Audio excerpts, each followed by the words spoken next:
பின்னர் நாம் கூறினோம், நீங்கள் அனைவரும் இதிலிருந்து இறங்கிவிடுங்கள். என்னிடமிருந்து உங்களுக்கு என்னுடைய தூதர்கள் மூலம் நேர்வழி நிச்சயமாக வரும். உங்களில் எவர்கள் என்னுடைய அந்நேர்வழியை பின்பற்றுகிறார்களோ அவர்களுக்கு யாதொரு பயமும் இல்லை, அவர்கள் துக்கப்படவும் மாட்டார்கள்.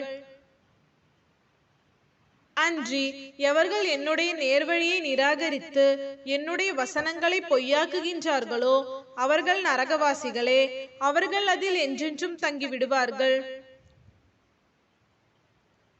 இஸ்ராயேலின் சந்ததிகளே, உங்களுக்கு நான் அளித்திருந்த என்னுடைய அருட்கொடையை நினைத்து பாருங்கள். நீங்கள் எனக்களித்த வாக்கை நிறைவேற்றுங்கள், நானும் உங்களுக்களித்த வாக்கை நிறைவேற்றுவேன். என்னையே பயந்து அஞ்சுங்கள். நாம் இறக்கிய இவ்வேதத்தை நீங்கள் நம்புங்கள். இது உங்களிடமுள்ள தௌராத் என்னும் வேதத்தையும் உண்மையாக்கி வைக்கிறது.